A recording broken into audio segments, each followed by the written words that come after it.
Hello everybody, welcome back to the channel. I must say the reports on my extinction were greatly exaggerated. Here I am back. I know it's been a month since my last upload.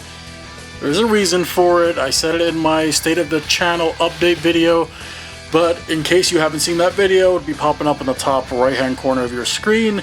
That out of the way, we've got something I want to take a look at today. Some of you requested this in the last review, the Hammond Collection Ceratosaurus.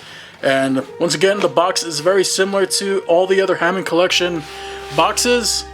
Nothing really new to see here, but we do have a nice promotional shot of the Ceratosaurus, who made its debut in Jurassic Park 3 and also showed up in Camp Cretaceous.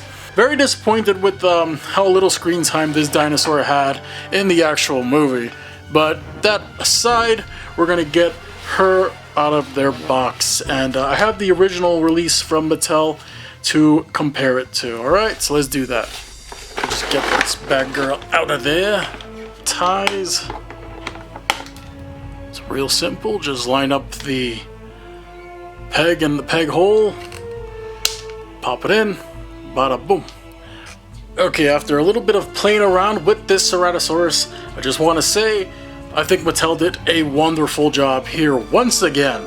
Now, I'm coming off the hype from the T-Rex that I reviewed in my last video, and I have to say they absolutely did a wonderful job with this Ceratosaurus sculpt.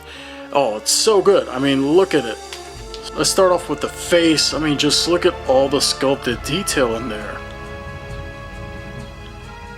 The work on the eyes are done up real nice. I love the frontal shot here. Very intimidating, especially with those teeth. Now, one of my bigger complaints with the Hammond Collection is that the teeth aren't sharp enough, but I understand that kids may buy this, and Mattel doesn't want people to, you know, have their kids mess up their hands and get roughed up by the sharp teeth. I mean, I don't know, I grew up with some pretty dangerous toys at the time, and I didn't have any problem with them. But anyways, here we have an open mouth shot. Everything in the mouth looks good, nice and pink, just as it should be. All the teeth are painted well. Can't really fault them there. The horn right here is really nicely done as well. Moving down the neck, here we have those brown stripes going down the reddish to like a beige color. I love that gradient they have going there, and it's accurate to what we saw on screen. And if you ever played Jurassic World Evolution, you're gonna get the same kind of Ceratosaurus in that game. I mean, at least with the default skin. Now take a look at the little hands. At least the nails are properly painted. Moving down the rest of the body, the legs do look good. I love the little spikes coming down the back of the spine, and I do have an issue here. It looks like the sculpt somehow got dinged up, so yeah, some of that sculpt is actually damaged, which is unfortunate, but it's probably just a manufacturing error. I mean, it doesn't really detract from my enjoyment of the figure, it's just there. And you also get some paint slop around here as well with some brown. I don't know where the hell the brown came from. Look at it, it's down here too. Very weird. We have this random ass number down here for whatever reason. Why is there a number down there? Does anybody else have that issue? I don't know, that's just so random to me. Looking at the feet where the softer plastic is being used, I love that they went with those specks, the little brown specks, to add some detail into the sculpt, and they've been doing this since, you know, the early days of this Jurassic World line, and I'm all for it. I love it when they use it. It does add a little something to the figure. One thing I will note as well on mine is another manufacturing error. For some reason, the middle toe on the left foot seems a bit warped. Not really a big deal. That could probably be fixed with some warm water. I'm probably not going to bother, but it is what it is. I just wanted to let you know it's there. And down the rest of the tail, which is the softer rubber and the bendy wire, which we will look at come time for the articulation. But overall, in terms of the actual paint details and sculpt, I really have no faults with this one. I'm really liking it. Now with the articulation here, we're going to have a little wobbly issue with mine's head. I don't know why it's like that. Maybe I just shocked it out of the packaging when I pulled it from its body. But it's there. I just wanted to let you know.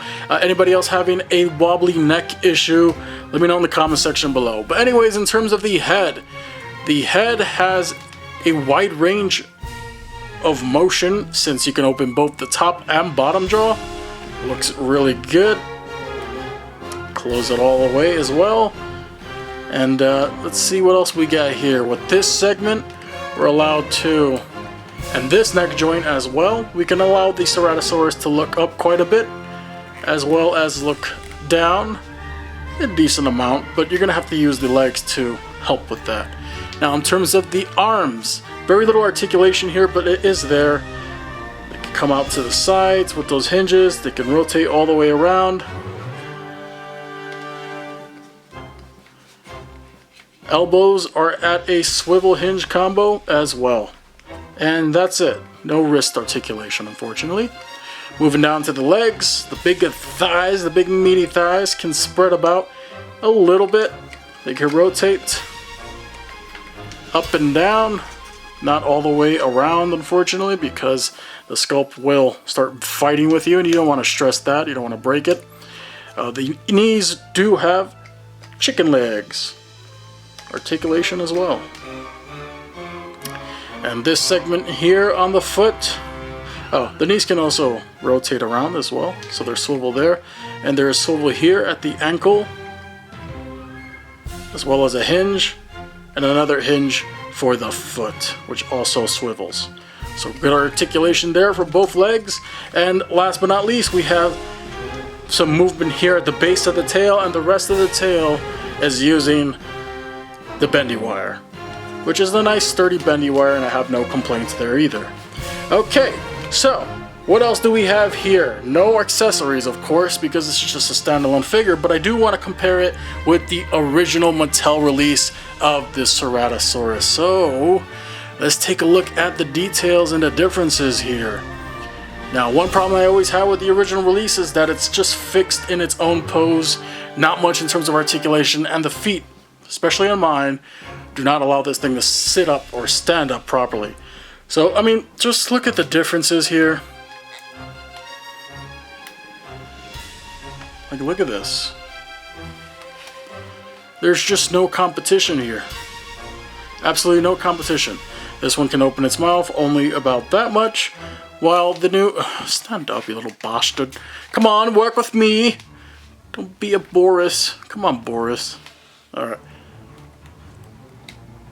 This mouth, I mean, look at that.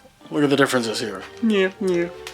I wish I could open my mouth that big. Rinky-dinky arm articulation here. We got a lot more segments. Well, maybe one more extra segment here on this arm, which is always better. And there's actual paint detail on the arm for the Hammond Collection.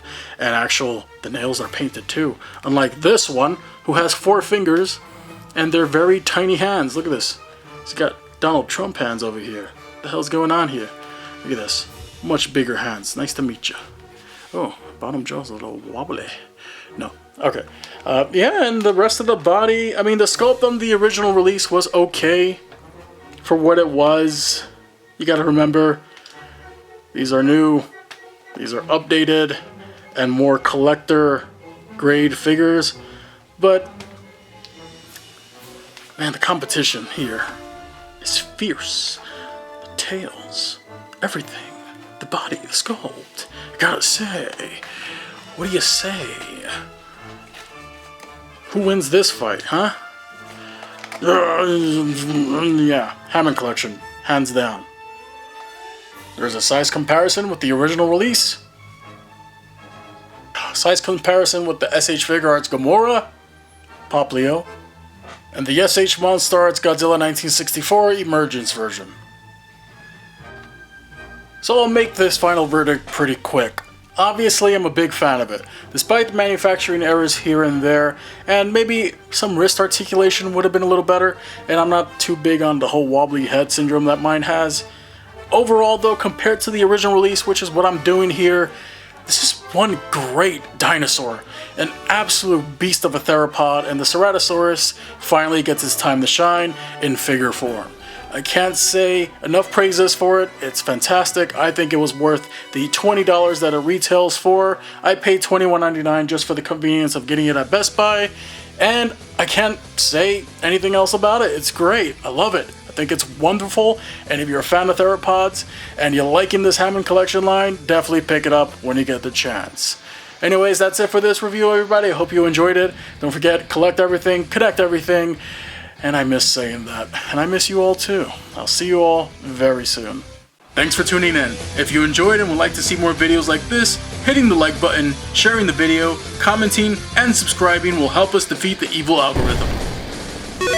And if you enjoy video games, I have a dedicated channel just for that, so I hope to see you there.